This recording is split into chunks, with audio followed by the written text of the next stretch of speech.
A peaceful evening suddenly turns into a nightmare when FBI Director Agent Sarah Walker is pulled over without reason by a white police officer. But the story doesn't end there.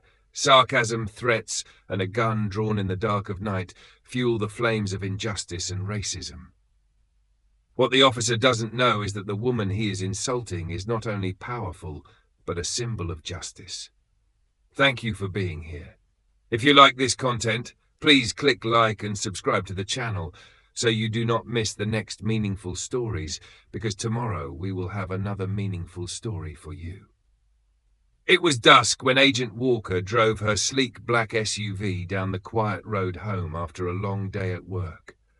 As the director of a large FBI branch, she craved a cozy dinner and relaxation, but fate had another challenge in store. Red and green lights flashed behind her, the reflection in her rearview mirror making Sarah squint. A siren blared, telling her to pull over. A smirk crossed her lips, not of amusement but sarcasm. She hadn't broken any traffic laws. Amara took a deep breath, pulled the car slowly to the side of the road and stopped. She turned on her headlights, a habit ingrained in her as a black woman living in America. Not because she didn't believe in the law, but because she knew that sometimes the people who enforced it weren't fair. A tall white man in a police uniform approached from behind, his demeanor authoritative and somewhat uneasy. He knocked on Sarah's car window, his eyes filled with suspicion. Sarah rolled down her window, her face calm and professional. "Hello, officer. How may I help you?" she asked, her voice soft but firm. The police officer, Officer Miller, squinted at her for a long moment before answering. "Driver's license and registration." "What happened? Can you tell me why you stopped the car?"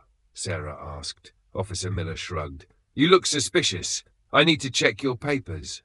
Sarah frowned. "Suspicious? Could you elaborate? I don't think look suspicious is a valid reason to stop someone under the law." Officer Miller lost his patience, his face turning angry. "Are you going to argue with the police? Don't make things difficult. Just show your papers." Sarah slowly pulled her license and registration from the document holder, but she didn't hand them over right away. "I know the law, officer, and I know I have the right to demand a good reason. If you can't provide it, it's an abuse of power." Officer Miller slammed his hand on the car door, startling Sarah. "Don't lecture me about the law. I'm the one enforcing the law here." A sense of tension filled the air. Other cars passed by on the road, their headlights flashing and going out, but no one stopped. Sarah took a deep breath. "Officer, I stopped at your request. I have no intention of resisting, but I will not comply with unreasonable requests without a valid reason," she said. Her calmness only seemed to irritate Officer Miller more. "Who do you think you are? Hand over the papers." Sarah, still holding the papers, replied, "I am a law-abiding citizen, officer." As the conversation continued, Officer Miller grew more aggressive. He shined a flashlight into Sarah's face. "Are you carrying anything illegal? Drugs? Weapons? People like you?" Sarah's chest tightened. "No, officer, and I suggest you don't insult me." Officer Miller growled, "I don't need to respect people like you. I just need to do my job. If you don't cooperate, I'll be forced to take drastic measures." The words were a direct threat. "Officer," Sarah said, "I am willing to cooperate if you follow due process, but I cannot be forced against my rights." The voice echoed down the hall of the precinct, sharp and trembling. Sarah's face was pressed hard against the cold wall, her hands locked behind her back. "You think you can just walk in here like you own the place?" The officer sneered. "I've seen your type before." "This is a mistake. I work here," Sarah said. "Shut up," he yelled. "You don't belong here." He dragged her by the arm. "You people always think you're above the rules." Sarah knew what he saw, dark skin, natural curls. "Let me explain," she pleaded. "Explain what? How you snuck in?" He slapped her shoulder, shoving her against the wall. "You don't give orders here." "If you don't let me go, you're going to regret this," she said. He laughed cruelly. "Is that a threat?" "No," she said. It's a fact. He dragged her to the interrogation room. We'll see how tough you are in a cell. You don't even know who I am, she said. And I don't care, he shot back. That was the moment everything shifted. She stopped fighting, stopped pleading. She waited. Outside the room, footsteps echoed. A name was spoken. The officer stiffened. The door opened. It wasn't her heart that raced, it was his. What happens when the man who thought he held all the power realizes he was wrong? What happens when the person he tried to destroy turns out to be the one who decides his fate? This is a story of humiliation, injustice, and a reckoning. The officer's shoulders stiffened. The shift in the air was palpable. When the door finally opened and the truth stepped inside, it wasn't Sarah's heart that raced. It was his. We see you, we hear you, and we support you. Your voice matters, and your experiences deserve to be respected and honored. Now, sit back and get ready for a powerful and emotional journey filled with twists and turns. Don't forget to subscribe to the channel and hit the like button to support our content. Enjoy the story. The station buzzed with the usual sounds of ringing phones, shuffling papers, and hurried footsteps. Yet, beneath the daily rhythm, an unspoken tension lingered. It was the kind of tension that made people glance over their shoulders, speak in hushed tones, and move quickly. Detective Olivia Hayes felt it the moment she stepped through the doors. It wasn't new. She had learned to recognize that weight, the sign that hung in the background like a storm waiting to break. Olivia had become accustomed to walking into spaces where she wasn't fully welcomed. She carried herself with the poise of someone who had fought to be where she was and refused to let anyone question it.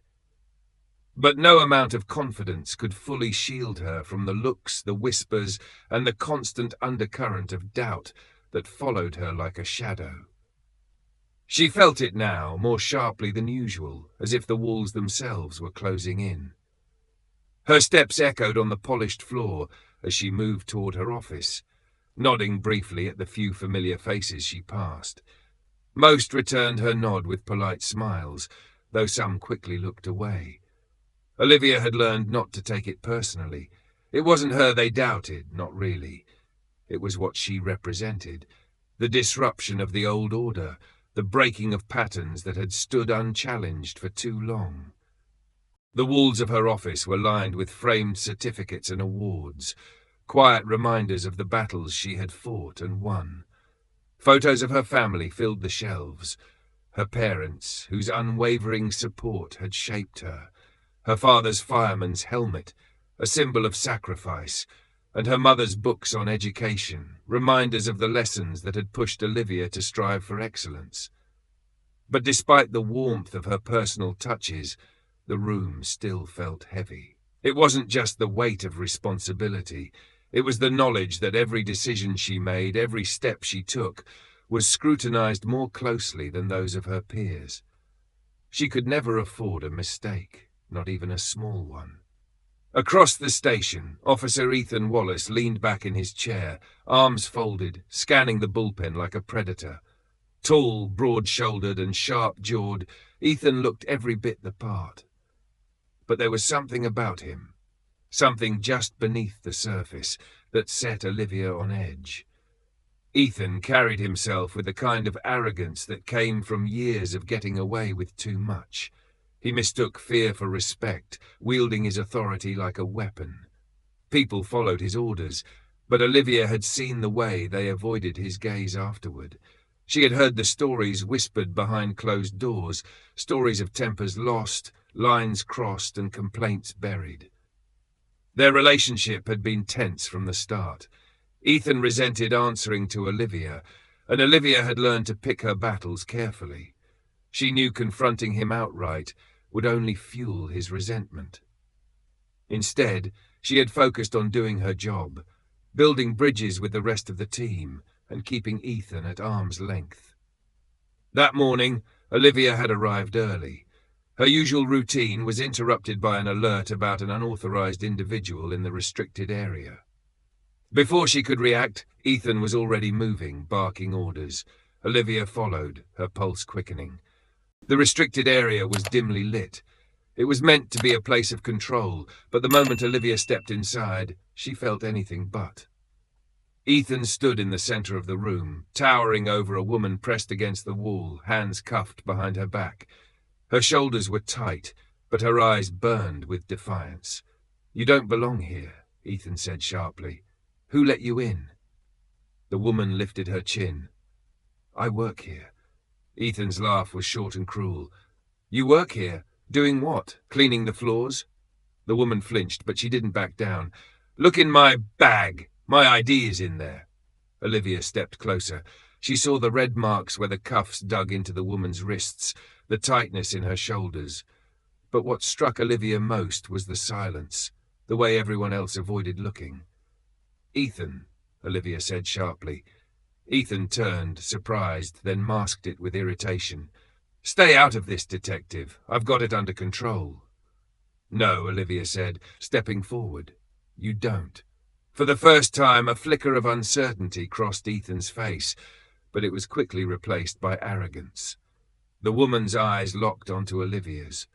Olivia felt the weight of what was happening. She saw the fear and humiliation beneath the woman's defiance. The echoes of Ethan's words hung heavy in the air. Olivia knew the confrontation had only just begun. The station walls, once symbols of justice, now felt suffocating. Olivia's resolve hardened. This wasn't just about one moment. It was about everything that led to it. The tension thickened. Olivia stood just inside the door, her eyes locked on Ethan. His body language radiated control, or the illusion of it. Olivia saw the cracks forming beneath his confidence. "I said I've got this handled," Ethan said sharply. "And I said you don't," Olivia replied. The woman in cuffs shifted, her breathing shallow. Olivia saw the marks on her wrists, the tension in her shoulders. "You think this changes anything?" Ethan asked the woman, his voice dripping with disdain. "You think she's going to step in and save you? You're not walking out of here until I get answers." The woman didn't flinch. "Answers to what? You haven't even asked me a question. All you've done is throw accusations and put me in cuffs without reason." Ethan's hand twitched at his side. "Take the cuffs off," Olivia said. Ethan spun around. "What? You heard me?" "Take them off now," Olivia said, her tone unwavering. His eyes darkened. "You don't get to tell me how to do my job." "No," Olivia shot back, her voice rising, "but I do get to tell you when you've crossed a line. And you crossed it the moment you put your hands on her without asking a single question. That ends now." Ethan's jaw tightened. The woman in cuffs looked at Olivia, and in her eyes Olivia saw hope. Ethan finally moved, reaching for the key clip. He hesitated, his hand trembling slightly, before unlocking the cuffs. The metal fell away. "Are you okay?" Olivia asked the woman. The woman nodded, her eyes still on Ethan. "I'll be fine." Ethan stepped back. "This isn't over," he muttered. "No," Olivia said. "It's not." The woman stood taller, straightening her shoulders. Olivia saw the determination in her eyes, but she also saw questions, doubts, and the weight of everything that had led to this moment. Ethan turned and stormed out of the room. "Let's get you out of here," Olivia said to the woman. The woman nodded. As they stepped into the hallway, Olivia could feel the stares, the whispers. She saw the way people looked at the woman. The woman hesitated at the door of Olivia's office. "Thank you," she said. Olivia shook her head. "Don't thank me yet. This isn't over." The woman's eyes flickered with relief, but Olivia could still see the tension. Ethan wasn't finished, and Olivia knew it. As she listened to the woman recount the events, Olivia's resolve hardened. Ethan wasn't just reckless, he was dangerous. The woman's voice trembled slightly as she described how Ethan had grabbed her, ignored her words, and twisted her arms behind her back. She talked about the looks, the judgment, and the fear. Olivia felt every word like a weight. This wasn't just about Ethan. It was about the culture that allowed him to act this way. Olivia looked at the woman. The fire in her eyes still burned. This wasn't over. It was just getting started. As the minutes ticked by, Olivia thought about what needed to happen next. The evidence, the statements. Most of all, she thought about Ethan. He didn't see the storm building. The precinct was quieter than usual. Olivia could sense it. Conversations paused as she passed. The tension hadn't faded, it had thickened. She walked with purpose. The air felt heavier as she approached the main conference room. She pushed the door open. Conversations died. Ethan stood at the far end of the room, flanked by 2 investigators. "Glad you could join us," Ethan said. "I wasn't aware this meeting had started," Olivia replied. "We didn't think you'd need an invitation," Ethan said. One of the investigators cleared his throat. "Detective Hayes, we're here to conduct a formal review of the incident. We've received multiple statements and are gathering evidence. The claims against Officer Wallace are serious, and we need full transparency. We'll need to speak with both of you individually." "I have nothing to hide," Ethan smirked. "Neither do I," Olivia said. The tension shifted. Ethan's smirk faltered. Olivia saw the doubt flicker in his eyes. The investigators began asking questions. Olivia answered with precision. Ethan's answers were different.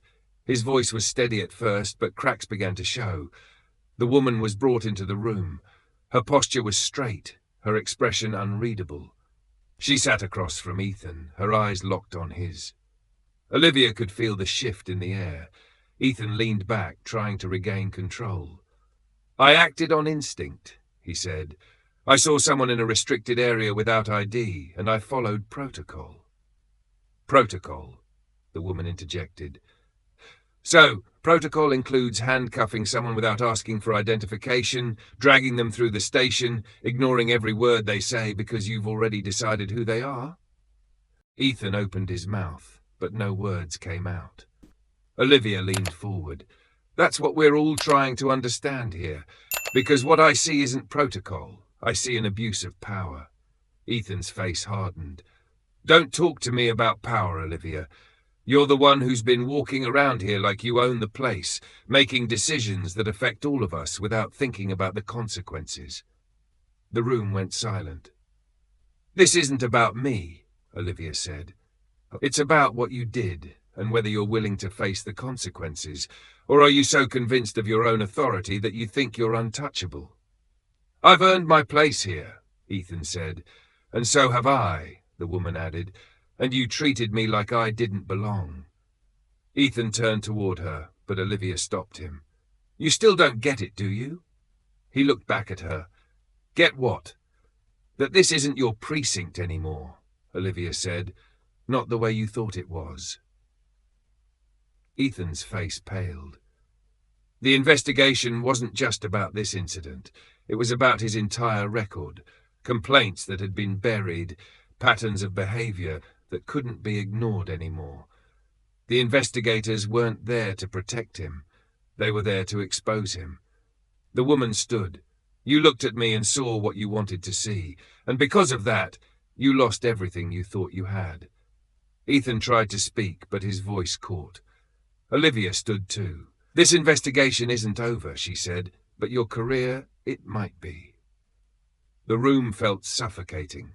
Ethan's eyes darted around, searching for support, but he found none. The silence spoke louder than anything else. Olivia knew this was the moment everything shifted. Ethan wasn't in control anymore. The room felt suffocating. Ethan sat frozen, gripping the table. His breathing was uneven. Olivia stood across from him, her eyes locked on his. There was no triumph in her expression, just resolve. Ethan tried to speak. "You're making a mistake," he said, but the words fell flat. I didn't. This isn't what it looks like." The woman didn't flinch. "Stop," she said, her voice low but firm. "Just stop. I'm tired of hearing excuses. I'm tired of you pretending this was a misunderstanding. You didn't see me as a person. You saw me as a problem you needed to handle." Ethan's jaw clenched. Then his shoulders sagged. "You don't get it," he muttered. "You don't know what it's like. To walk into a room and know that no one trusts you. To know they're just waiting for you to fail." The woman leaned forward.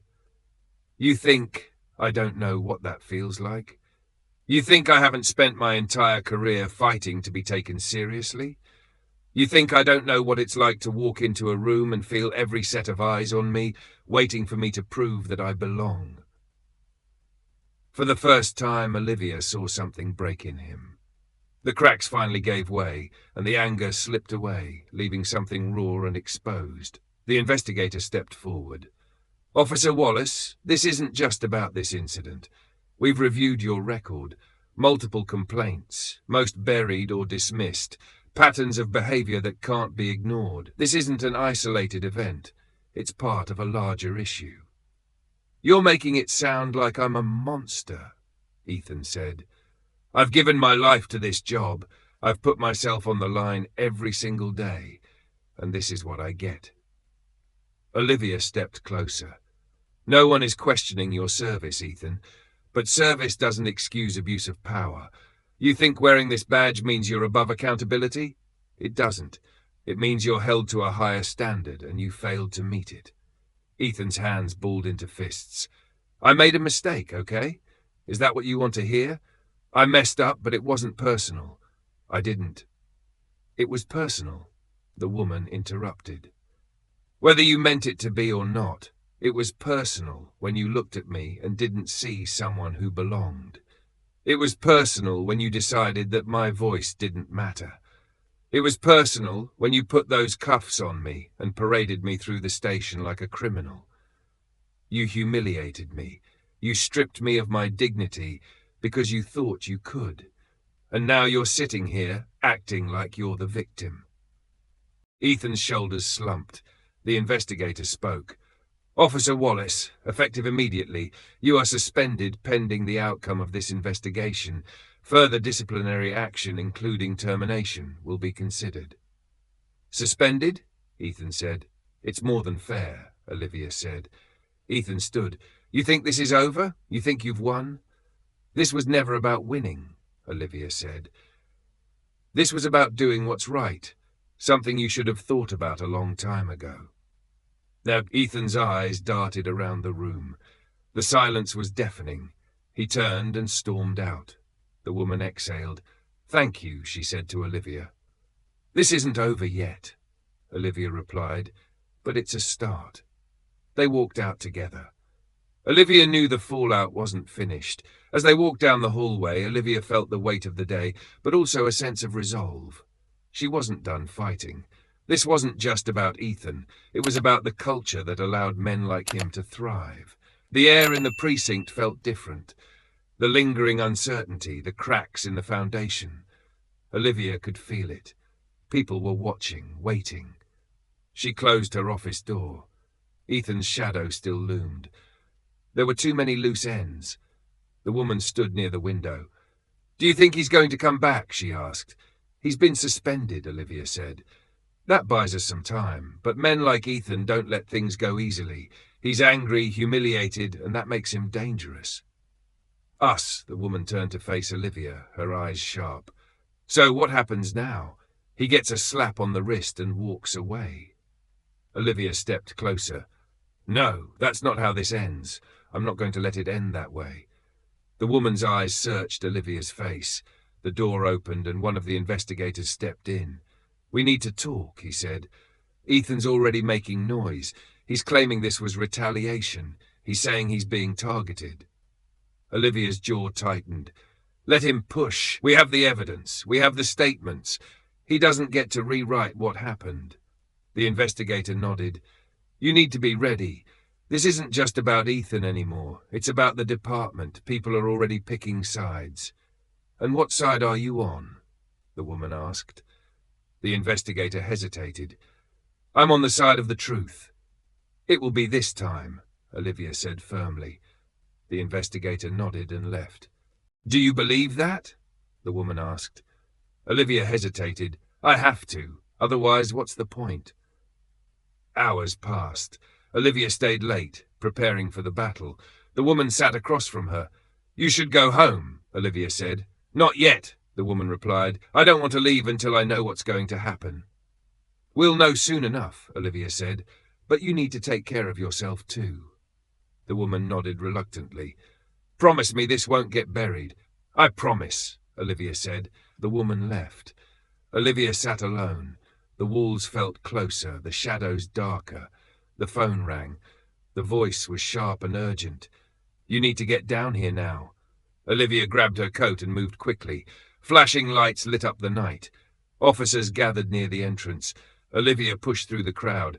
Ethan stood near one of the cars, shouting, "This isn't over," he spat. "You think you've won?" "You need to step back, Ethan," Olivia said. "This isn't going to end well for you." "It already hasn't," he said. Officers moved in, taking his arms. Olivia watched as they led him away. "Make sure he's processed properly," she told one of the officers. "No shortcuts." The cold night air pressed against Olivia's skin. The flashing lights faded. The tension lingered. She turned back toward the station. Inside it felt hollow. She ignored the glances and hushed voices. She knew what they were thinking. She closed her office door. The tension followed. Ethan was gone, but his shadow still loomed. There were too many loose ends. The woman stood near the window. "Do you think he's going to come back?" she asked. "He's been suspended," Olivia said. "That buys us some time. But men like Ethan don't let things go easily. He's angry, humiliated, and that makes him dangerous." There was something else too, respect. It was subtle, barely noticeable, but it was there. She reached her office and closed the door. Danielle was already there, pacing. "Is it over?" Danielle asked. "Not yet," Olivia said. "He's in custody, but this isn't the end. He's going to fight it." "I can't believe he still thinks he's the victim," Danielle said. "After everything he did, everything he said, he still doesn't get it." "He doesn't want to get it," Olivia replied. "If he does, he has to admit he's not the man he thought he was." "I don't care how he feels," Danielle said. "I care about what he did to me, what he took from me, and I want to know that he's going to pay for it." "He will," Olivia said, "but it's not going to happen overnight. He's going to fight back. He's going to twist the story. But we have the truth." Danielle's eyes burned with anger and fear. "What if the truth isn't enough?" "Then we remind them of the facts," Olivia said. "We remind them of what happened, and we don't let them forget. He's not the only one who gets to tell this story." "Do you know what the worst part was?" Danielle whispered. "It wasn't the cuffs. It was the way everyone else just stood there and watched. They didn't do anything." Olivia's stomach tightened. They were afraid. "And what about me?" Danielle asked sharply. "What about what happened to me? Where was their fear for that?" "You're right," Olivia said. "They should have done more. And that's exactly why this matters. Because what happened to you can't happen again. I just want him to feel what I felt," Danielle said. "I want him to understand what it's like to be powerless." "He will," Olivia said. "Trust me, he already does. But it's not about him anymore. It's about making sure no one else has to go through what you did." The door opened and one of the investigators stepped in. "We have a problem," he said. "Ethan's lawyer just filed a formal complaint claiming unlawful detention and discrimination. They're pushing for immediate reinstatement." Danielle's eyes widened. "Let them push," Olivia said. "We're not backing down." "You need to be ready," the investigator said. "This is going to get ugly." "It already is," Olivia replied. The investigator left. "You promised me he wouldn't get away with this," Danielle said. "And I meant it," Olivia said. "But you need to trust me. This isn't over." Danielle sat down. Olivia turned back to her desk. The battle wasn't over. "We're going to finish this," she said to Danielle. "And when we do, no one's going to forget what happened here." Danielle nodded. The fear was still there, but it was no longer in control. As the night dragged on, Olivia felt the weight of the fight wasn't over, not yet, and Olivia was ready to see it through to the end. The precinct was cloaked in an uneasy stillness. Olivia stood at the window of her office, her reflection faint against the glass. Danielle sat behind her, twisting the hem of her sleeve. "What happens now?" Danielle asked. "We wait," Olivia said. "Internal Affairs has everything they need, but Ethan isn't going to let this go. He shouldn't even have the chance, Danielle said sharply. He should already be gone. I know how you feel, Olivia replied, but the process doesn't always move as fast as we want it to. That doesn't mean we're not making progress. Progress? Danielle asked. He's still out there. He's still trying to twist this around. That's because it's easier for them to believe his story than to face the truth, Olivia said. If they admit what he did, then they have to admit they let it happen. And what about me? Danielle asked, her voice trembling. I'm the one who had to stand there while he treated me like I didn't matter. Olivia knelt beside her. It leaves you here, fighting, refusing to let him win, and it leaves me right here with you. What if that's not enough? Danielle asked. Then we keep going anyway, Olivia said, because the only way he wins is if we stop. The door creaked open and the investigator stepped in. We have a problem, he said. Ethan's legal team just filed another motion claiming unlawful detention and discrimination. They're pushing for immediate reinstatement. Unfair? Danielle asked sharply. He's the one who... Olivia cut her off. They're trying to create doubt. They're hoping they can undermine the investigation by making it about politics instead of facts. And it might work, the investigator said. There's pressure coming down from higher up. What about the backlash if they let him get away with this? Danielle asked. That's not going to happen, Olivia said. We're not letting this go. I don't care how much pressure they're under. We didn't come this far just to back down. I'll keep pushing, the investigator said, but you need to prepare yourselves. Ethan isn't going quietly. Neither are we, Olivia replied. The investigator left.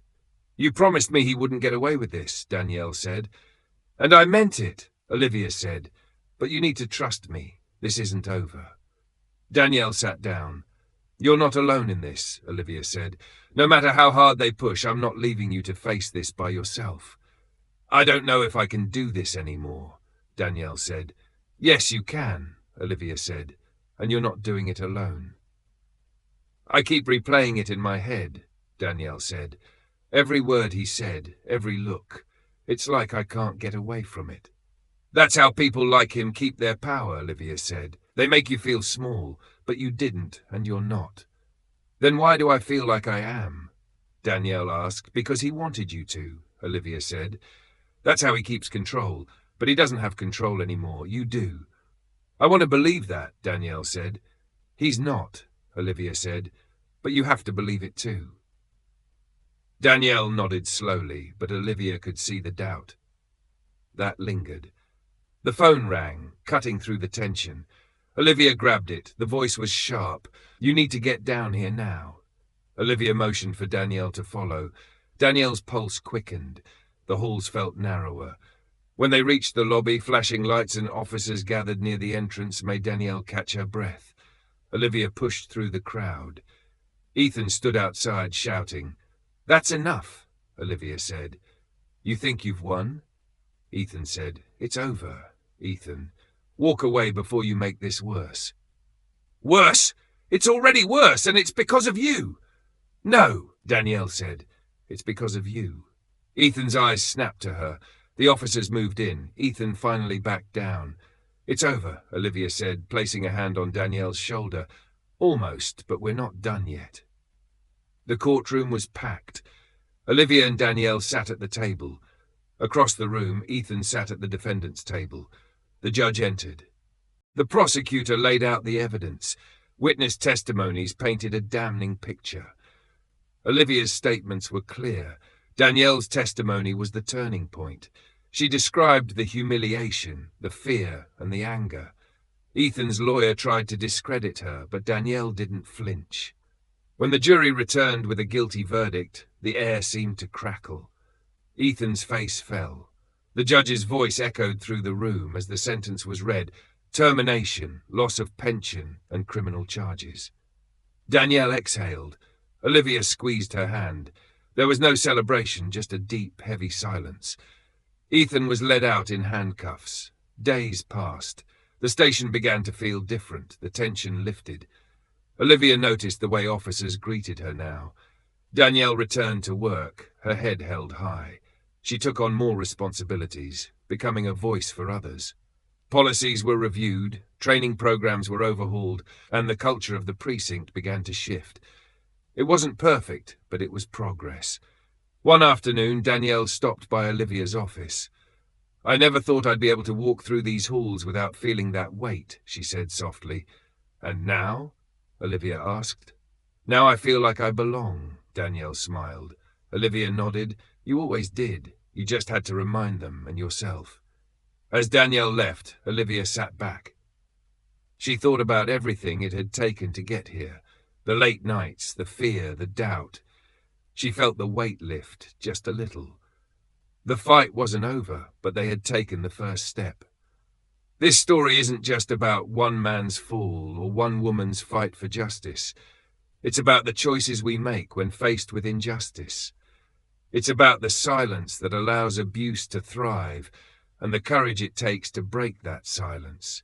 It's about accountability, not just for those who abuse their power, but for those who stand by and do nothing.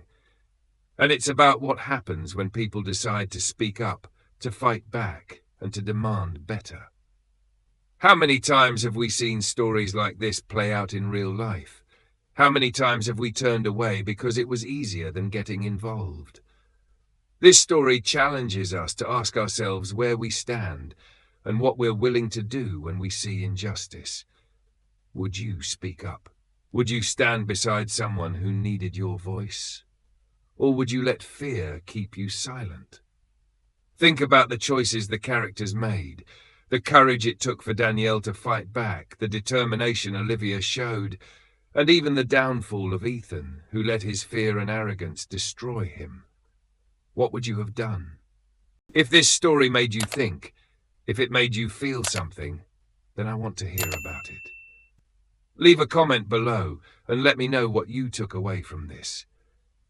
And if you want more stories like this, stories that challenge, inspire, and push us to see the world differently, make sure to subscribe to our channel, Tales of Twist, and hit the like button. Thank you for being part of this journey.